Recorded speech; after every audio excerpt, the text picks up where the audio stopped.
தந்தை மகற்கு ஆற்றும் நன்றி அபயத்து முந்தி இருப்பச்செயல் தந்தை மகற்கு ஆற்றும் நன்றி அபயத்து முந்தி இருப்பச்செயல் மகன் தந்தைக்கு ஆற்றும் உதவி இவன் தந்தை என்னோற்றான்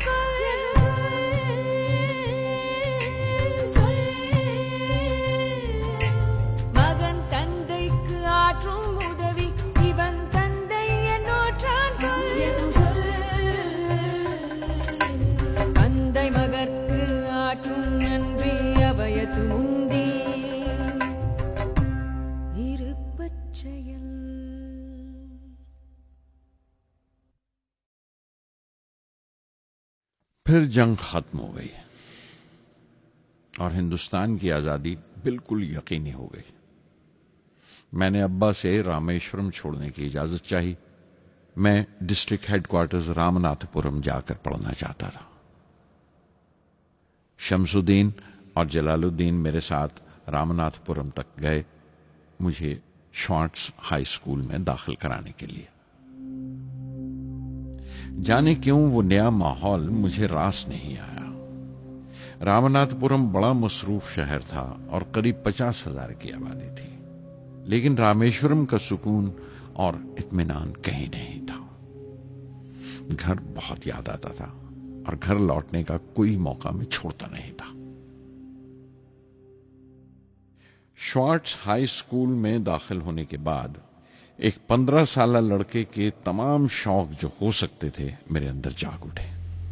میرے ٹیچر ایا درائی سولومن بہترین رہبر تھے، گائیڈ، اس نوجوان ذہن کے لیے جس کے سامنے زندگی کی بے شمار ممکنات کھلنے والی تھی.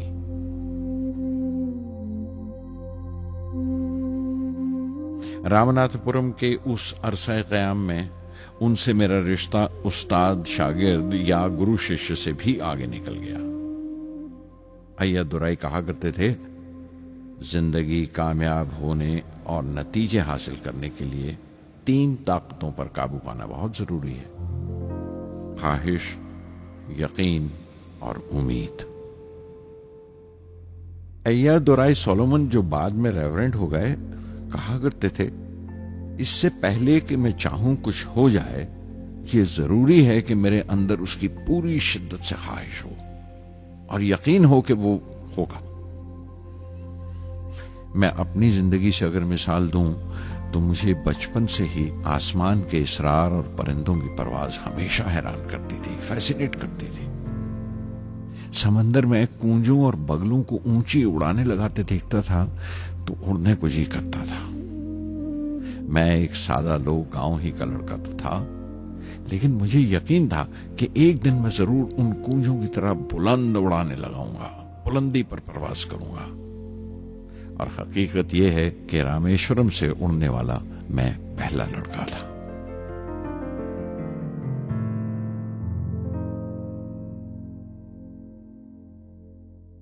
شوارٹز اسکول میں تعلیم ختم کرتے کرتے میرے اندر خود اعتمادی بس چکی تھی اور مجھے یقین تھا کہ میں ضرور کامیابی حاصل کروں گا. میں تعلیم آگے جاری رکھوں گا، اس میں کوئی دوسرا خیال نہیں تھا. سن 1950 میں انٹرمیڈیٹ پڑھنے کے لیے سینٹ جوزف کالج ٹریچی میں داخل ہو گیا. جب بی ایس سی ڈگری کے لیے میں نے سینٹ جوزف کالج میں داخلہ لیا تو ہائر ایجوکیشن کے معنی صرف اتنے ہی جانتا تھا. یہ نہیں جانتا تھا کہ ہائر ایجوکیشن کے لیے کچھ اور بھی ہو سکتا ہے. نہ یہ جانتا تھا کہ سائنس پڑھ کے فیوچر کے لیے اور کیا موقع حاصل ہو سکتے ہیں. بی ایس سی پاس کرنے کے بعد ہی جان پایا کہ فزکس میرا سبجیکٹ نہیں تھا. اپنے خواب کو پورا کرنے کے لیے مجھے انجینئرنگ میں جانا چاہیے تھا. پتہ نہیں کیوں کچھ لوگوں کا ایسا خیال ہے کہ سائنس آدمی کو خدا سے منکر کر دیتی ہے، لیکن میرے لیے تو سائنس اعتماد، وشواس اور روحانی تسکین کی وجہ رہی ہے. کسی طرح میں MIT یعنی مدراس انسٹیٹیوٹ آف ٹیکنالوجی کے امیدواروں کی لسٹ میں تو آ گیا، لیکن اس کا داخلہ بہت مہنگا تھا. کم سے کم 1,000 روپے کی ضرورت تھی اور میرے ابا کے پاس اتنے روپے نہیں تھے. اس وقت میری اکا، میری آپا زہرا نے اپنے سونے کے کڑے اور چین بیچ کر میری فیس کا انتظام کیا. مجھ پر اس کی امید اور یقین دیکھ کر میں پسیج گیا.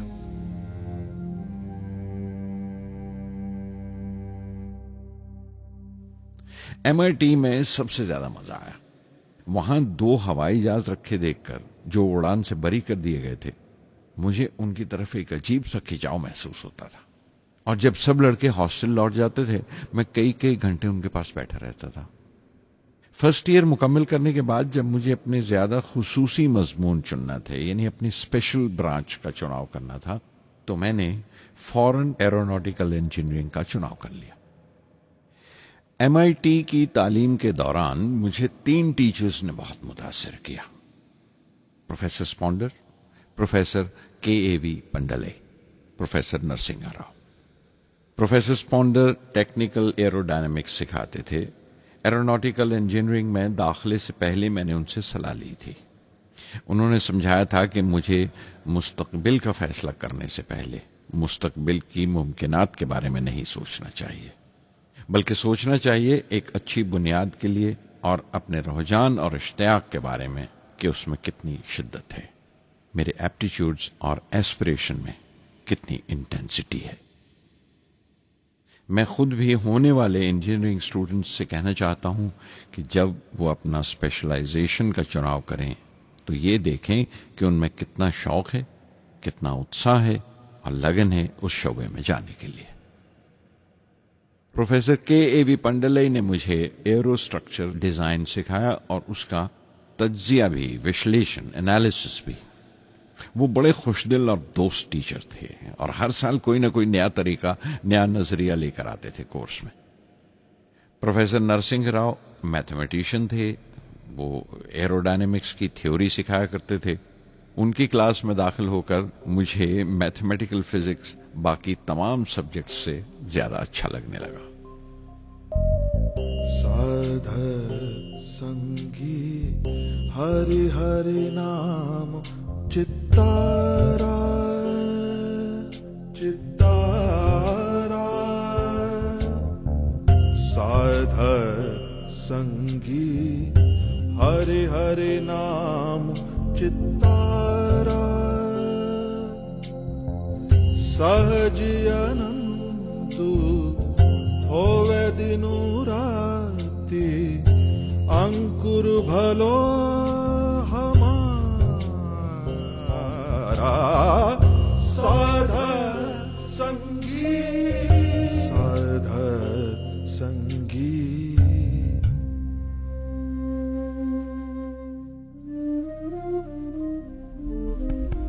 گرو پورا بھیٹیو بڑ بھاگی، گرو پورا بھیٹیو بڑ بھاگی، جاکو انتو نہ پاراوارا، انتو نہ پاراوارا،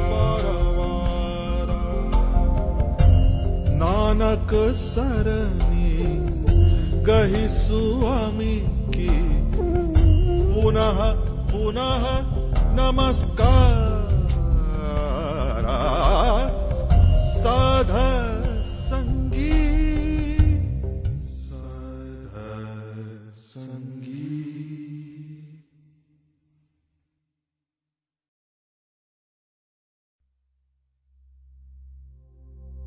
MIT سے میں بنگلور کے ہندوستان ایروناٹکس لمیٹڈ HAL میں بطور ٹرینی داخل ہو گیا۔ HAL سے جب میں ایروناٹیکل انجینئرنگ گریجویٹ بن کر نکلا تو زندگی نے 2 موقع میرے سامنے کھڑے کر دیے اور دونوں میری پرواز کے دیرینہ خواب پورے کر سکتے تھے۔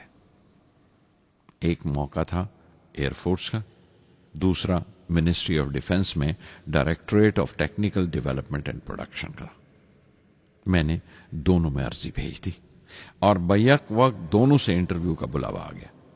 ایئر فورس کے لیے مجھے دہرادون بلایا گیا تھا اور ڈیفنس کے لیے دہلی۔ میرے دونوں مقام 2000 کلومیٹرز کے فاصلے پر تھے۔ یہ پہلا موقع تھا میرا اپنے وسیع اور وراٹ وطن کو دیکھنے کا۔ کھڑکی پر بیٹھا میں اس دیش کی سرزمین کو پاؤں تلے سے بہتا ہوا دیکھ رہا تھا۔ حیران تھا کہ اتر کی طرف سفر کرتے ہوئے ایک ہی ملک کا لینڈسکیپ کیسے بدلتا چلا جاتا ہے۔ میں 1 ہفتہ دہلی میں ٹھہرا، ڈیفنس منسٹری کا انٹرویو دیا۔ انٹرویو اچھا ہوا تھا۔ وہاں سے میں دہرادون گیا ایئر فورس سلیکشن بورڈ کے انٹرویو کے لیے۔ 25 امیدواروں میں 9ویں نمبر پر آیا۔ میرا دل بیٹھ گیا، بہت مایوس ہوا اور کئی دن تک افسوس رہا کہ ایئر فورس میں جانے کا موقع میرے ہاتھ سے نکل گیا. میں رشی کیش چلا گیا، دل پر یہ بوجھ لے کر کہ آنے والے دن بڑے سخت ہوں گے.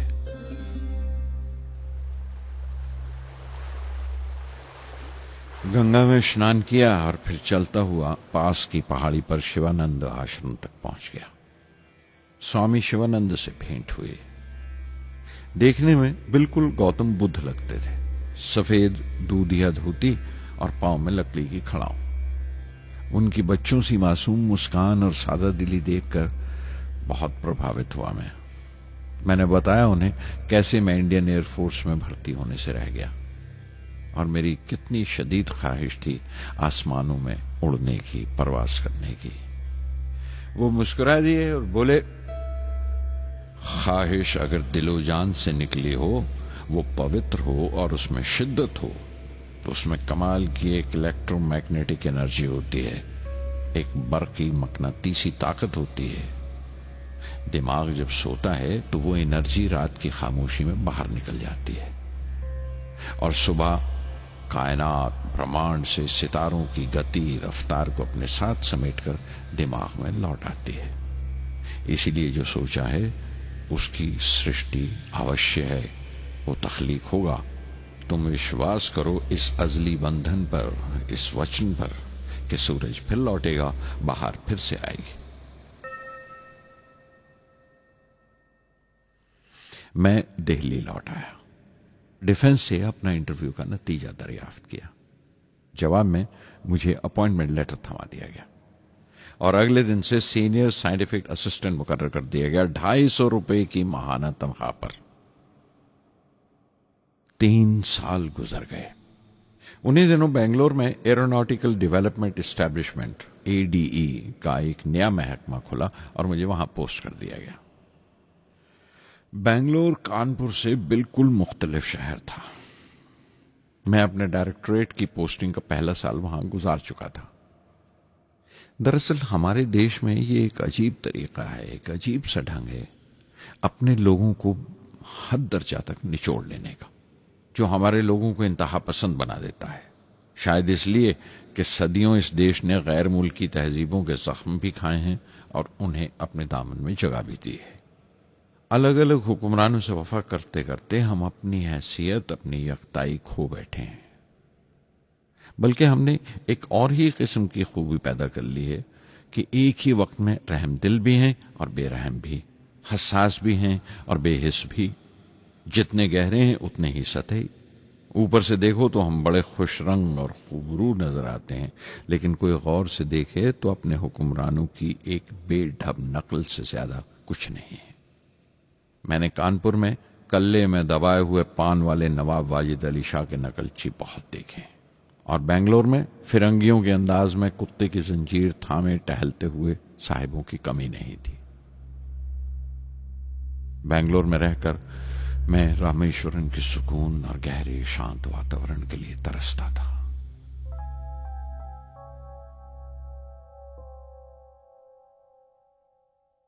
پہلے سال تو ADE میں کوئی زیادہ کام نہیں تھا. ایک پروجیکٹ ٹیم بنائی تھی کہ 3 سالوں میں ایک سودیشی ہاور کرافٹ تیار کریں، اور وہ وقت سے پہلے تیار ہو گیا. نندی اس کا نام رکھا گیا، شیو کی سواری کے آدھار پر. اس کا ڈیزائن ہماری امید سے زیادہ اچھا تھا، لیکن میں سخت مایوس ہوا جب آپسی کنٹروورسیز کی بنا پر سارا پروجیکٹ بالائے طاق رکھ دیا گیا، بند کر دیا گیا. Professor MGK Menon, Tata institute of fundamental research کے ڈائریکٹر، ایک روز اچانک ہی ہماری جانچ پڑتال کو آ پہنچے. نندی کا ذکر نکلا. مجھ سے پوچھ تاچھ کرتے ہوئے انہوں نے خواہش ظاہر کی ایک 10 منٹ کی اڑان کے لیے. اس کے 1 ہفتہ بعد کی بات ہے. مجھے انکوسپار سے بلاوا آ گیا، the Indian committee for space research. میں ممبئی چلا گیا راکٹ انجینئر کی پوسٹ کے لیے انٹرویو دینے. میرا انٹرویو لینے والے ڈاکٹر وکرم سارا بھائی اور پروفیسر MGK مینن کے علاوہ مسٹر سراف تھے، جو اس وقت ایٹومک انرجی کمیشن کے ڈپٹی سیکرٹری کے عہدے پر تھے.